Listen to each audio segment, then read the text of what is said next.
Welcome, everybody, to the Nuggets of Gold podcast and YouTube channel. Today, we're trying to find a topic, and we basically decided, you know what, why not talk about other teams outside the 49ers? So today, we're going to be talking about the biggest threats in the NFC, and we're going to go through just the NFC first, talk about them a little bit, and then we're just going to exclusively talk about the NFC West and go through the Seahawks, Cardinals, and Rams.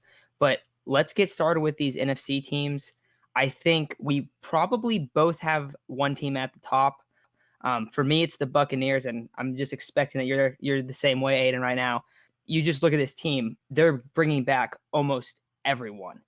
Wide receiver core is really, really good. The defense, I'm looking. I was just going through the depth chart before we recorded, and it's like, okay, they have really capable players on every level of the field, and they have guys that were standout players last year at each part of the field as well. I mean, they got two linebackers in Levante David and Devin White. Levante David's been one of the most underrated defensive players in the league for his whole career, pretty much. Winfield last year had an excellent season. Same with Carlton Davis, who wasn't like a great player early on in his career. He had a resurgence. Then you look at the defensive line. You got JPP. We know how good he's been in the past. He's not, and the best thing is he's not even their best guy. Their best guy is Shaq Barrett, who for the last like 3 years, even when he was on the Broncos too, has been an extraordinary player. So this is a team that I think their defense gets really underrated, but you pair this defense with an offense that has Tom Brady, multiple running backs they can give the ball to, a really, really good offensive line, and then their wide receivers are Mike Evans, Chris Godwin, AB, and Gronk.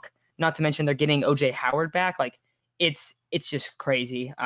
So Buccaneers, I think the Buccaneers are the top dogs in the NFC. And Aiden, are you feeling the same way about this team? I would feel the same way. I think that there's a lot of things to consider. I think that they're probably a little bit overrated now. Everyone is looking at them like they're these world beaters. But I think that we forget if there's no Jared Cook fumble in that first Saints playoff game, say the Packers go for it instead of kicking the 3 points, or the Bucks don't score right at the end of the half because Kevin King doesn't know how to play football, that game could look completely different. So I think there is a little bit of recency bias in how good they looked against the Chiefs, but also a positive for them is they get a full offseason. That's something that they didn't get last year, and they were still able to win the title. So a lot of factors to consider for them. Brady is what, 45, but the man just, I don't even know how he's doing it, but he just does not age. So I think that they're the cream of the crop in the NFC section so far. And similar to the Lakers, before you count them out, you got to beat them. And no one's been able to do that quite yet. And we were talking about a little bit too, just how their final record was what, 11-5, 12-4, not crazy dominant or anything. But you brought up one of the big kind of issues with saying that, and I think that looking at them and just looking at their overall record is one thing, but you brought up the offseason. They didn't have that last year. They're bringing in a new quarterback, changing their scheme up a little bit from going to from a guy like Jameis Winston, Tom Brady, in very, very different players, very, very different skill sets. So I think that's going to be something that you have to kind of look at, like, hey, how long did it take these guys to adjust? And it took them a little bit, but once they got rolling, they were really, really good. And I think that's why everyone, has them as a hot team coming into this year, and being the defending Super Bowl champs always helps as well. So that's about it for them. So let's get into the Packers a little bit. I think the Packers, the big looming question is whether or not Aaron Rodgers is going to play. And I think if you don't have Aaron Rodgers, you can take them out of this conversation. And I'm also someone that believes a lot in Jordan Love, but I just don't think he's going to be, ready to replicate what Aaron Rodgers has done for them.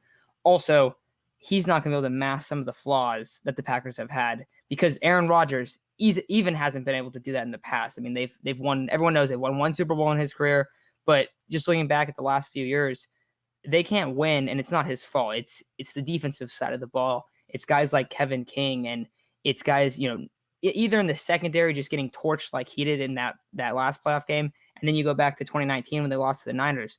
They couldn't stop their run game at all.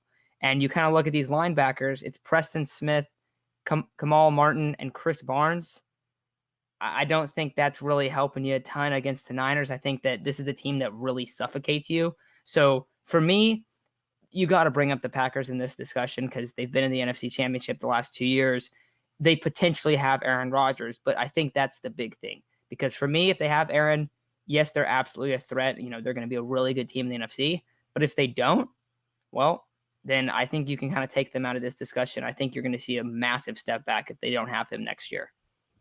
Yeah, I totally agree with you. They've made the last two NFC title games, but I feel like everybody would agree that they're a tier below the Bucks, and I would say a tier below the Niners even.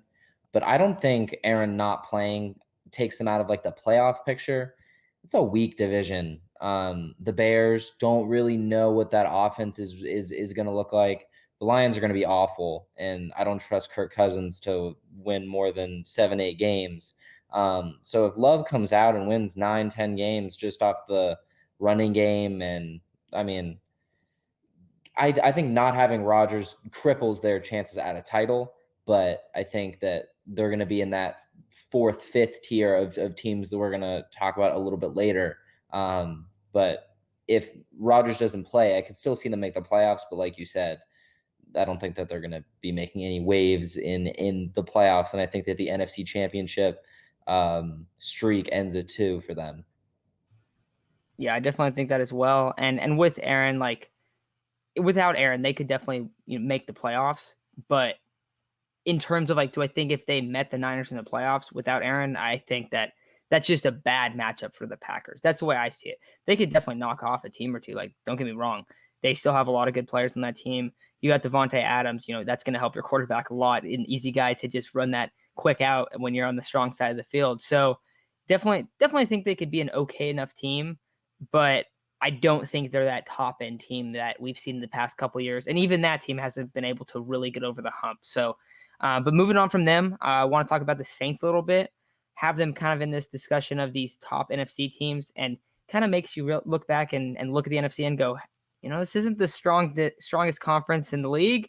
The AFC is a lot better. A lot of just, in my opinion, at least, I think you have a couple really good teams in the NFC. But after you kind of start looking at it, you go, well, the Saints, they got their playmakers. Their defense will probably take a step back, just losing a lot of depth. Not a lot, but a little bit of depth this offseason. No Drew Brees, but then you have to kind of question, well, that hasn't really hurt them in the past couple of years, like missing Drew Brees. We know that Teddy did great when he was in there. When they missed out on Drew Brees earlier this year, it didn't really hurt their offense as bad. I mean, I would even argue that when he came back, he wasn't fully healthy, and I think that hurt them most in the end. And I think that was a lot of the reason why they weren't able to beat the Buccaneers team that we were talking about earlier. But I'm for some reason I feel like they're going to take a step back. But when you kind of look at it just from afar and you go, okay, like you look at the roster, you go, okay, they have a good offensive line. They got Michael Thomas, who I think is going to have a much better season. Alvin Kamara, they have Jameis Winston, but the guy who's calling plays is Sean Payton, and he's one of the best in the business. So like, it's tough to look at them from an offensive perspective and think that they're not going to produce. And then on defense, they got playmakers. They got Cam Jordan. They got Demario Davis, who's been pretty good the last couple of years. And then it kind of goes away. You got Marshawn Lattimore. He's been kind of a little bit streaky. Malcolm Jenkins, Marcus Williams at safety. Like it's not anything amazing, but I still expect them to be in like every ball game. And I think that's just one of those things like for 49er fans, you talk about having a guy like Kyle Shanahan that can like mask some of your roster's flaws. Same thing with Sean Payton, in my opinion. So I think this is going to be a better team than I'm kind of expecting, because for some reason, I like just looking at them, I was thinking that they're going to have a big step back, but I don't really know if they should, if that makes sense. So I don't know. Where are you at on that, Maiden? I'm kind of with you. I don't really know what to expect. It sucks that they're in a really tough division. I think Winston is going to struggle against that Bucks defense twice a year. I think that's a bad matchup for him and really any quarterback. Panthers are getting better, and I expect the Falcons to be better than they were last year. I really like Arthur Smith, and I think Matt Ryan has become criminally underrated after not an awesome season last year, but he's less than 5 years away from an MVP season, which is something to keep in mind. Obviously, he had Kyle then, who we know can make Nick Mullins into a serviceable quarterback for most of his career. But the Saints, it's going to be interesting. They're going to go as far as Jameis can really take them. I don't think we're going to see a 30-30 season out of Jameis again. But if he's able to go 30-15, this is a team who could make the playoffs. And again, I don't expect them to compete for a title, but the fact that they were able to reload losing Breeze and having literally no money, kudos to that front office for even having us talk about them as one of these top teams. Because I think we had somebody on months ago and they were like, what are the Saints going to do? But I think that they made it work, and it'll be really interesting to see how they end up playing. Yeah, so are those three teams your top three teams in the NFC? Like, just who can be the most competitive outside of the NFC West, though, not counting them? Are those your three top teams? I'll put the Saints lower, and I like I'm higher on the Bears than a lot of other people. I think that defense is going to be really, really good, and whoever they start at quarterback, I think Dalton is serviceable. And I mean, they made the playoffs last year with the MVP. So again, and say the Packers don't have Aaron Rodgers, they're the team to beat in that division. Probably they have a lot of question marks. I don't know But about that one. I don't know about them being the team to beat in that division. I think the it's someone Vikings, else. is it the Vikings? That's what I think. I think the Vikings are going to be a lot better this year. Yes, they have Kirk Cousins, and I know everyone hates Kirk Cousins. You know, it's disgusting. Oh, everyone freaks out. But their defense is going to have 10 new starters from what they had in week 17. I think that just shows how injured they were. If the 49ers were the most injured team in the NFL last year, the Vikings were probably the second most injured. So you got to bring that up because they were a team that was consistently in that playoff hunt. I think that they should win double-digit games, even if Aaron Rodgers is playing. I think they're just a team that you look at their offense. Their offense, yes, they have Kirk, but you have Dalvin Cook, Adam Thielen, and Justin Jefferson, and they complete like their whole draft was pretty much addressing the offensive line. Like that was what they did at the beginning of the draft. So a lot of times it takes a little while to actually improve that offensive line after you get those young pieces in, but in my opinion, is a huge step in the right direction for them because that's been somewhere that they have just not, that's something, an area that they've just not addressed in the past. And then, you know, their defense has been pretty good under Zimmer. And it's had some years where it's been really good. So if they could do that, if, you know, they got some young corners and they brought in Patrick Peterson, Pat Pete can be somewhat of his old self. I think that you might look at them as the division winner. But I like that you bring up the Bears as well. I think that they're another team that people are going to look at them and go, because they are going to start Andy Dalton. Unfortunately, I am fully for starting Justin Fields week 1 for the Bears. They're going to start Andy Dalton. Now, people are going to be really upset. I'm going to be really upset. But Andy Dalton is better than I think everyone kind of markets him to be. He's a solid player. He's a solid quarterback. You know what you're going to get. Last year in Dallas, he was actually doing all right. He was running the offense decent enough. Problem in Dallas, and we can bring that up right now as well. Their defense is all over the place, and I don't think you should expect a ton out of that side of the ball. But I think Andy Dalton can do good things with the Bears. But for me, it's just I don't trust Matt Nagy. That's gonna be my issue. I think he might be. I think he could easily be the first guy to get fired, and then your coaching staff is in flux. So I don't really love them, and that's why I'd probably put the Vikings ahead of them. But I definitely think that both those teams are worth bringing up. Yeah, I think that that's completely fair. I kind of took biggest threat as different than better team. Say the Bears are able to get it going with Fields. I'm definitely more threatened by a team with Fields and a really good defense than a team with Kirk. And even if he has better weapons, just in terms of who could catch fire and who I wouldn't want to see in the playoffs, I'm still going to take the Bears over the Vikings, even though I 100% agree. I think the Vikings should and potentially will win double-digit games and going to really compete with the Packers, especially if Aaron doesn't play. But I think that's a really good point. That's the one thing. It's kind of hard to go through this NFC with a big looming question of, is Aaron Rodgers going to be playing in the NFL next year? So that's something that's pretty tough.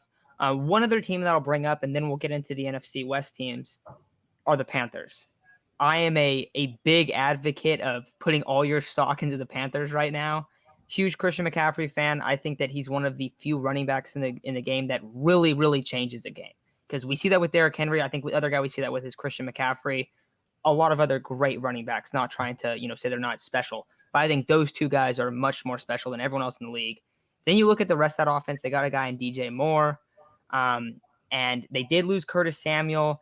They drafted Tommy Trimble. They have Robbie Anderson. They got a lot of weapons. The big move they made was they moved on from Teddy Bridgewater, brought in Sam Darnold. He's going to be the starter.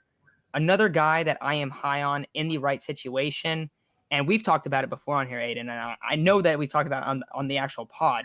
Even though it's a Niners pod, I've talked about Matt Rule and Joe Brady just being a great fit for a lot of young rookie quarterbacks. Well, I think Darnold's kind of in that conversation of like a guy that needs to be molded. So for them, I think they're really dangerous. I think they're a year away, but I think they're way too overlooked as an organization and as a team that can really be a top end NFC team, in my opinion, a year from now. So not this 2021 season, but I think 2022, I think you're going to see them be just really like, maybe not take over, but I think you'll see them looking like they did under Ron Rivera. I think it's going to be that kind of level of a team. So another team I'm super high on, but anyone else that you're high on? And also, what are your thoughts on the Panthers? For those of you that don't know, I'm from North Carolina. I'm in NC right now. So I know that I do hear a lot of Panthers things. I think that they'll be good, especially next year. I don't really know how to feel about Darnold quite yet, but they're probably going to let Robbie Anderson walk at the end of this year. But they got Terrace Marshall with it, which I think was a huge pick for them. But this is a team that passed on Fields. I was sitting in a room with a bunch of Panthers fans who were like, "We're really going to get Fields," and then they passed on him. So I mean, I think that shows what they like about Darnold. But a team that we haven't talked about that I expect to win the division is Washington. They got a really good defensive line. Obviously, question marks at the quarterback position, but Rivera, who you talked about, has a way of milking talent out of that position. Guys that, he had Kyle Allen at 4-0 before Nick Bosa walked in the stadium. But I expect Washington to win that division. That defense is too strong, and quarterback will be better than it was last year. But that isn't saying a whole lot. But I think that they're in that bottom-ish tier, like we were talking about before. Those teams like the Vikings and the Bears, who don't really scare me because they don't have that upper tier quarterback talent. But that defensive line is really, really good. And all super young, and they're built like the 49ers were in like 2019 in terms of the defensive side. I think they got 5-6 first rounders. So that's definitely a team to at least talk about. 100%. I don't know how I didn't bring up the Washington football team. They were the team I bet on to make the playoffs, like be that worst to first team last year, which they were. I'm super high on them. Also, think they're more of like one of those teams where it's like they're going to make the playoffs. I fully expect them to make the playoffs, but they're also not quite there yet. Main issue is being quarterback. They do have Mr. Taylor Heineke, which is exciting. Ryan Fitzpatrick. They definitely got some polarizing, options that people, just love to watch. Great watches at quarterback. Don't know if it's going to produce to wins though, and a productive offense. So that's going to be the big question there. But love that you bring up the Washington football team. So then moving on to the NFC West, I think the first team that we should bring up is the team that I think is the biggest threat in the division, in the Los Angeles Rams. And I'll let you start, Aiden. What do you think about this Rams team, and how do you think they stack up against the Niners?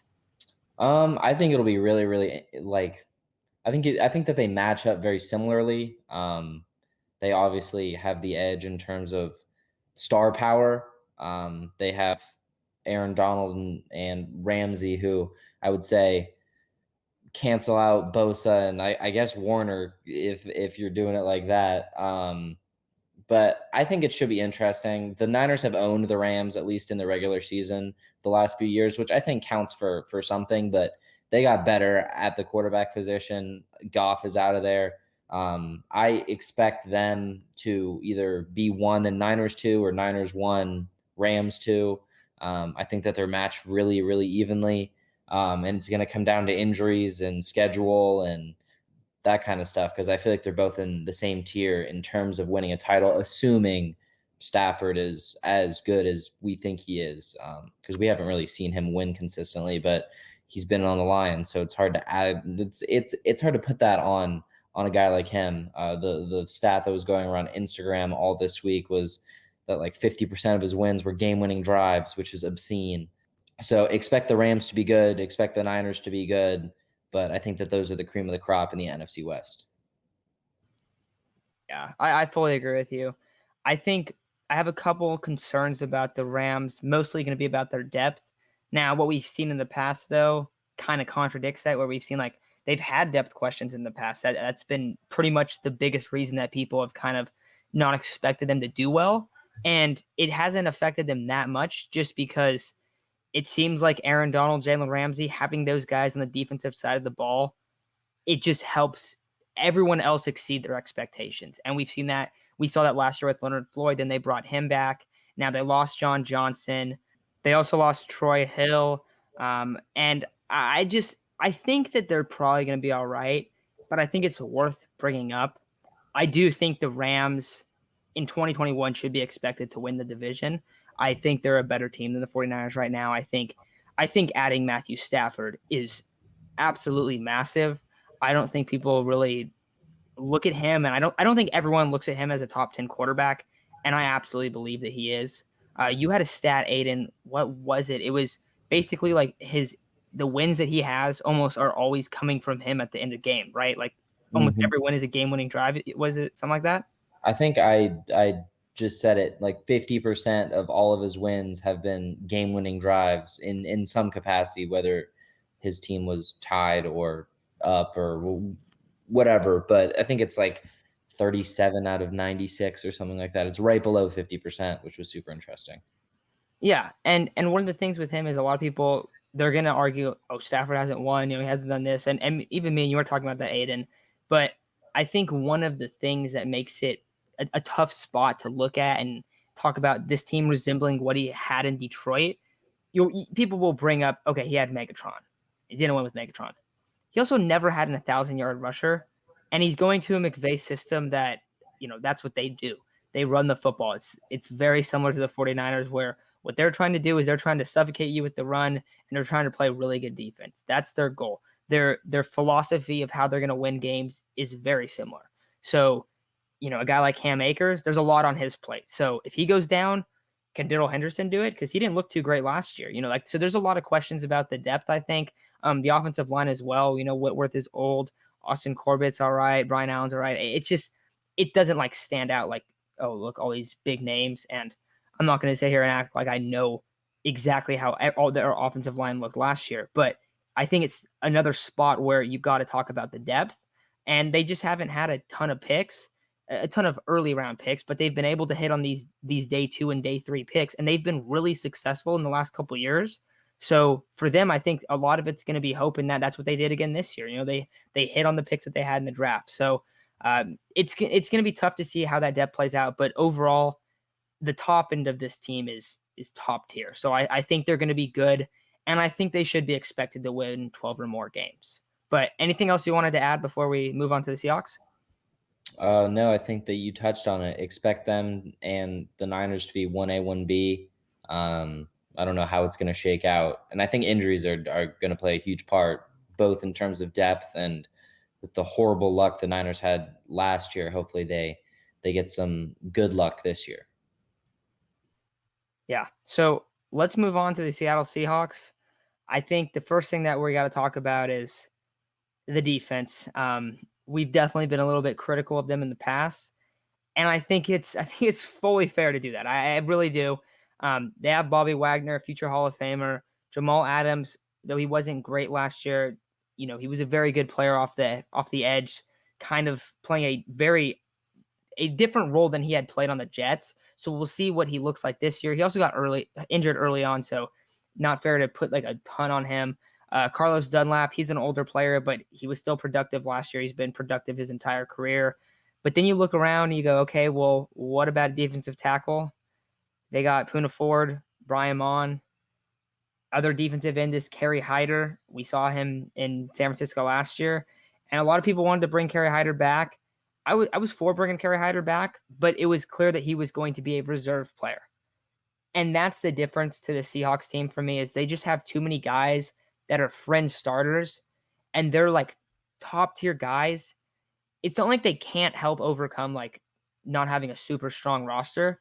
They do, but in the playoffs, we've just seen them kind of fall off almost every year, it seems like, and it's just because they don't have those guys. I think Russell Wilson is either the second or third best quarterback in the league. I think he is phenomenal. He is probably the guy I want to play against least if as a Niners fan. I do not want to see Russell Wilson. He somehow always has a magical drive against the Niners. That's just how it's been. Their offensive weapons are great. But then you look at the defense, and like I said, like there's a lot of just like guys that probably shouldn't be starting. Well, the same thing goes for the offensive line. They haven't been able to run the ball as well in the past couple of years as they were when they were really, doing well and having long, deep playoff runs and a Super Bowl win. So for me, it's just tough to see them. I could definitely see them make the playoffs. They could even win the division. But for me, it's tough to see them just, I don't know, transform into like a true Super Bowl contender, because I really don't think they're there. And I'm not trying to just slander the Seahawks as a Niners fan. I don't think they have the personnel to do it. I still think they'll probably be a playoff team, and if they're not a playoff team, they'll be close. That's what happens when you have Russell Wilson. Yeah, I think that they need Spoon to be what he thinks he is, the best corner in the league. Which don't really know how true that is, but if he can go to that form, it really transforms their defense. Their DBs are not very proven, we're gonna say. I think that's the politically correct way to say it. They got some major question marks there, and I think if the Niners were to make a trade for Julio, the Seahawks would be quaking, because who do you have as that third guy who's gonna have to guard Ayuk, Debo, or Julio? You're gonna be screwed one of the ways. And even now, the Niners have such a huge advantage on the receiver cornerback matchup, but never want to bet against Russell Wilson. He's so good. But I think that you hit it on the head. I think best case they make the playoffs, but they don't push for like a Super Bowl. But I mean, I think the ceiling is 10, 11 wins, but the floor, I think they could potentially be pretty bad, especially if a key injury goes down somewhere. I don't think that they have a ton of depth, and I don't think that their top tier is fantastic, but I think Russell Wilson by himself is enough to get you to 500, which just speaks to how good he is and how much respect we have for a guy like that, given how often and brutally he has destroyed all 49er hopes. Yeah, no, I definitely think they're just a tough case, because you look at them and you go, they have the quarterback. The overall NFC isn't great, but if you're the 49ers, where don't you beat them when you have your offense on the field and they have their defense? It seems like, well, you're going to be able to run the ball well against them. Maybe kind of in that middle of the field, you're not going to do great. Well, the 49ers are kind of showing that they're trying to shift their team to hey, we're going to run the ball and we're going to have big plays off of play action. It seems like that's what they want to do. We don't know if we're going to see that this year with Trey Lance under center. We just don't know yet. But even with Jimmy there, I think it's just hard to expect the Seahawks to be able to stop the run or the pass against the Niners. And I think we're going to see shootouts in these games. And also, I wouldn't be surprised at all if they split it. I fully expect the Seahawks to beat the Niners once. But I think against a lot of other teams, I think that it's going to be tough when you start playing against these teams that are able to run the ball and just kind of take control of the game. And the Seahawks actually play the Colts week 1. And I think that's going to be kind of a wake-up call for the league, because I think the Seahawks defense is just not quite there. I think it's going to be tough for them. And also for the Colts' sake, I think the Colts are a really good team. I think they're going to kind of let everyone know, like, hey, we're legit. So we'll see how it plays out, but don't think the Seahawks are going to be the team that they have been in the past few years, or maybe a few years prior. Last couple of years, I don't think they've been quite as successful as you'd want to be with a guy like Russell Wilson under center, but still a team to monitor. And I don't think they're going to be terrible. I just don't think they're going to be an elite team or like a true Super Bowl contender. But moving on from them, the Arizona Cardinals are next. I think my biggest concern is just, how do you have Kyler Murray as your quarterback? You got Nuck. You got all these guys, right? Maybe not the best offensive personnel, but you have the special quarterback. You have the special receiver. And yet your offense is just not very good. That's kind of been my issue. You have And it's not like Cliff hasn't done a great job getting these quarterbacks, because he's had Mahomes, he's had Kyler. It seems like he really knows what to do at the quarterback position, but his offenses are always stagnant. And that's just the part that's tough, at least in the NFL. With the Cardinals, his offenses have been pretty stagnant. So I think that's my biggest concern for them. Can Cliff make that big step? Because from an evaluation standpoint, I think he's done a pretty good job.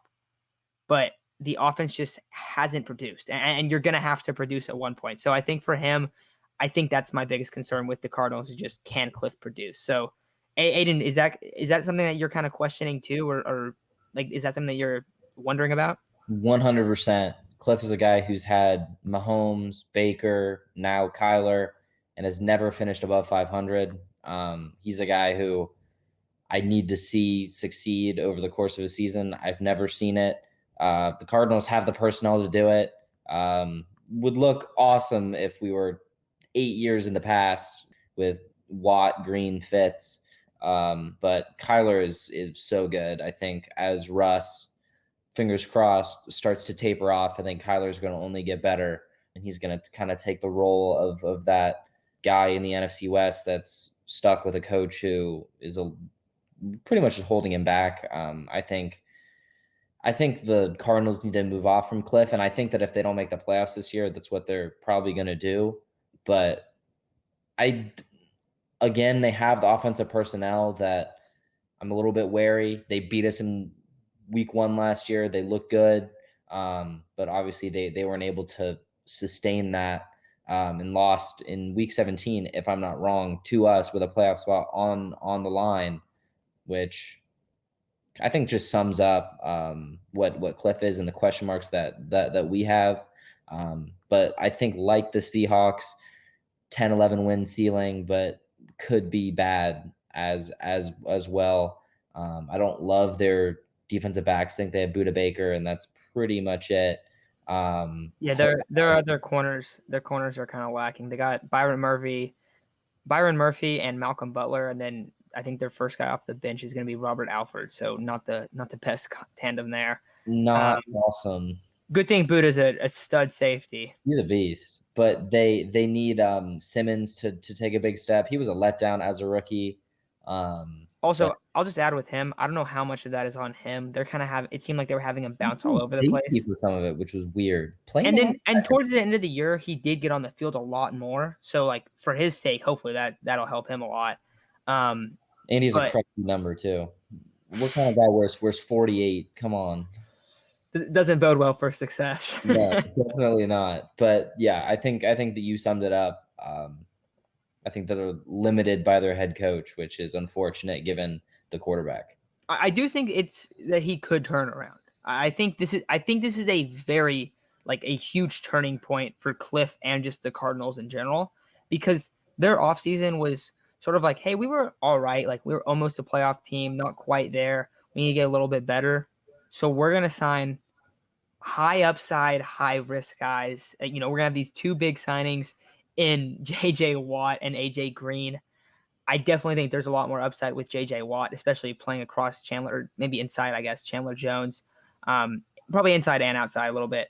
But I think that you have a defensive line with J.J. Watt and Chandler Jones.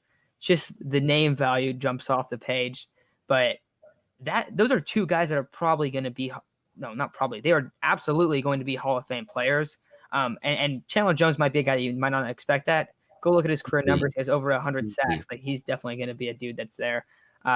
So those 2 guys, if they are healthy, their defense will get masked a lot.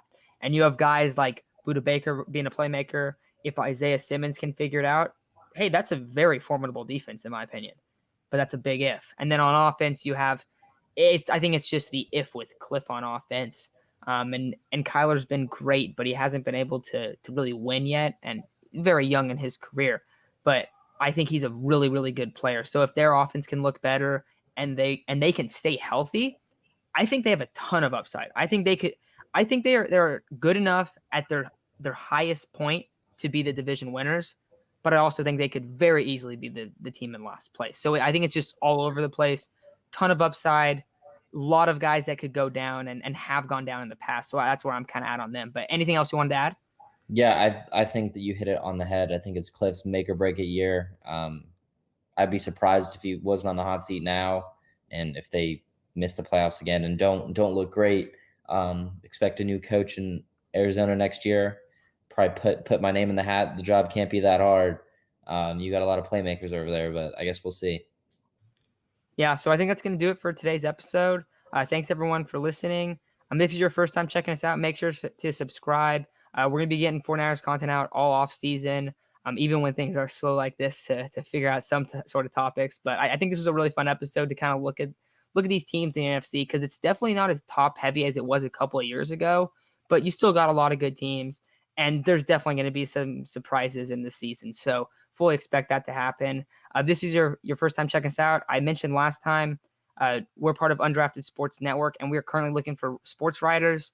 If you have any interest in that, I'll add the email below. And I think that's going to do it for today's episode. So thanks everyone for listening, and we'll talk to you guys soon.